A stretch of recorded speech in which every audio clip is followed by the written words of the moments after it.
The mist rolled lazily over Lake Conemaugh, its still waters reflecting the morning sun like a perfect mirror. It was a sight reserved for a select few, America's industrial elite, men who had built empires of steel, railroads, and finance. Perched high in the Pennsylvania mountains, the South Fork Fishing and Hunting Club was their retreat, an oasis far removed from the sweat and toil of the working class who labored beneath them. Here, wealth bought silence, solitude, and power. Henry Clay Frick stood near the dam's edge, inhaling the crisp mountain air. Behind him, the club's private lodge bustled with activity, waiters preparing extravagant breakfast, stable hands grooming horses, and servants ensuring that every whim of the country's wealthiest men was met without question. Frick turned to his companion, a fellow club member and attorney, Philander C. Knox. "The view is worth every penny," Frick remarked, gazing across the lake. "Can you imagine what Carnegie would say if he saw this place now?" Knox smirked. "He'd say it's perfect, except for the dam." Frick let out a short laugh, dismissing the concern with a wave of his hand. The dam, a monstrous wall of earth and stone that held back the immense weight of the Lake Conemaugh, had been a subject of debate among the club's members. Engineers had warned that it was old, poorly maintained, and structurally unsound. But what did that matter? It had stood for decades. It would stand for decades more. Besides, fixing it was costly, and these men, despite their wealth, despised unnecessary expenses. Instead of repairs, they had made modifications, lowering the dam's height for a carriage road, removing the discharge pipes that once relieved pressure, and installing fish screens to keep their prized game from escaping. "Nothing to worry about," Frick said, brushing off the thought. "We've had rain before." "Yes," Knox replied, glancing at the dark clouds gathering on the horizon, "but never like this." Far below them, in the town of Johnstown, factory whistles shrieked as workers poured into steel mills and rail yards. These were the men, women, and children who toiled away for the very fortunes that paid for the luxury of the club above. They lived in crowded tenements, worked grueling shifts, and trusted, perhaps foolishly, that those in power understood the weight of their responsibility.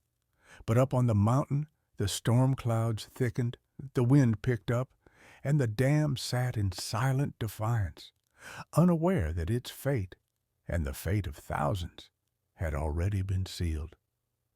The rain began as a whisper, a soft drizzle tapping against the windows of Johnstown's crowded homes and factory roofs. No one paid it much mind at first. Rain was common in the valley, part of life in the shadow of the mountains. But this was different. By nightfall, the drizzle had transformed into a torrential downpour, drumming against rooftops and turning dirt streets into rivers of mud. The Conemaugh River swelled, its waters rising with alarming speed. At the Pennsylvania Railroad station, the station master watched uneasily as water sloshed against the platform's edge. It was rising too fast. In the steel mills, men labored under the relentless hammering of molten iron and machinery, sweat mixing with the humidity of the storm outside. They were accustomed to hardship. Life in Johnstown was a daily battle against exhaustion, poverty, and the deafening roar of industry. But nature was indifferent to their struggles, and tonight it had come with a vengeance. High above, at the South Fork Fishing and Hunting Club, the mood was different.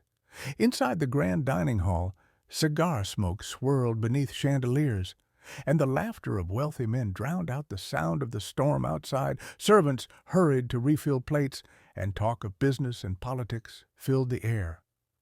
A servant rushed to Frick's side. "Sir, the dam—" Frick barely looked up. "What about it?" "The rain, sir. The spillway is clogged, and the lake is rising." Philander C. Knox, seated across from Frick, exhaled a stream of cigar smoke, and chuckled.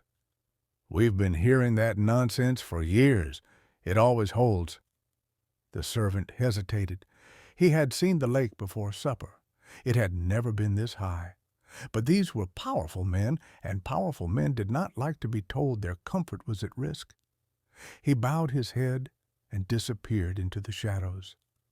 Frick leaned back, tapping ash from his cigar. "If it breaks, we'll fix it," he said with a smirk. "But who's to say it ever will?" Outside, the lake crept higher, inching toward the crest of the dam. In Johnstown, families huddled in their homes as floodwaters filled their streets. And still, the rain kept falling. By dawn, the storm had not relented. Johnstown lay beneath a sky of rolling black clouds, the streets awash with knee-deep water. Bridges groaned under the strain of the swollen river, and shopkeepers waded through the rising flood, stacking crates on countertops, lifting children onto tables. At the railroad station, telegraph operators sent frantic messages up the valley to the men who should have listened long ago. At the South Fork Dam, the nightmare had begun. Water lapped at the very top, mere inches from spilling over. Logs, branches, and tangled debris from the storm choked the spillway, blocking the only escape for the mounting pressure. The earthen wall trembled, its foundation soaked through. In the morning light, the few engineers and workers who remained at the club realized the truth. The dam was not just failing, it was doomed. A messenger on horseback was dispatched, charging down the mountainside toward Johnstown. He would never arrive in time. Frick and Knox stood at the window, watching the lake churn. "We should have reinforced it," Knox muttered, his usual confidence shaken. Frick scoffed. "If we reinforced every structure that some nervous engineer complained about, we'd have no money left for business." Knox didn't respond. Instead, he watched as the last inches of the dam's crest vanished beneath the rising lake. He swallowed. It was happening. At 3:10 p.m., the South Fork Dam gave one final violent shudder. Then, with a sound like the earth splitting in two, the dam ruptured. A wall of water, 14.55 million cubic meters of it, exploded down the valley. Everything in its path was about to die. At 3:15 p.m., the mountain roared. What had been a serene lake just hours before was now a monstrous force, unleashed upon the valley with the fury of 1,000 storms. The moment the dam collapsed, a wall of water taller than a 4-story building surged forward, churning with mud, boulders, and splintered trees. It moved with terrifying speed, 40 miles per hour. Run. The South Fork Fishing and Hunting Club was wiped from existence in seconds. The opulent lodge, the carefully manicured grounds, the fine dining halls where the wealthy had laughed and feasted, all of it vanished beneath a tidal wave of destruction. But this was only the beginning. 14 miles downstream, Johnstown had no idea what was coming. The river had been rising all day, yes, but floods were nothing new. People were worried, but no one was prepared for what was about to descend upon them. At the railroad station, a panting rider on horseback burst onto the platform, his clothes soaked, his face streaked with sweat. "The dam's gone!" he screamed. "Run! Run for your lives!" People barely had time to turn toward the sound of his voice when it hit. The sky darkened, not from clouds, but from the sheer size of the wall of water charging toward them. Buildings snapped in half like matchsticks. Homes were ripped from their foundations, spinning like paper boats before shattering into splinters. Entire families vanished in an instant, their screams swallowed by the deafening roar of water.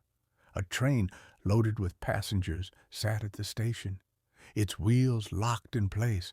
The flood struck it head-on, lifting the locomotive like a child's toy and tossing it into the swirling abyss. Men, women, and children clung to rooftops, to trees, to whatever they could find. But the water was merciless. A massive black wave, filled with debris, steel, and human lives, swallowed Johnstown whole. In the hills above, Frick and Knox stood on what remained of the ridge, watching the flood race through the valley. For the first time, neither man spoke, neither man laughed, neither man smiled, because in that moment even they knew what they had done. The flood had lasted only 10 minutes. 10 minutes! That was all it took to erase an entire town from existence. As the last of the wave raged past, a deep, eerie silence fell over Johnstown, a silence more terrifying than the roar of the water itself. Where streets once bustled with workers and children played outside their homes, there was now only devastation. Entire neighborhoods were gone, washed away as if they had never existed. The once proud steel mills, the backbone of Johnstown, lay in ruins, twisted iron beams protruding from the mud like the bones of a fallen giant. A thick layer of silt, wreckage, and death blanketed what little remained. And then, slowly, the screams began. Survivors clawed their way out of the wreckage, their faces ghost white with shock. Some wandered aimlessly, looking for loved ones who had vanished. Others sobbed beside bodies, their cries lost in the vastness of destruction.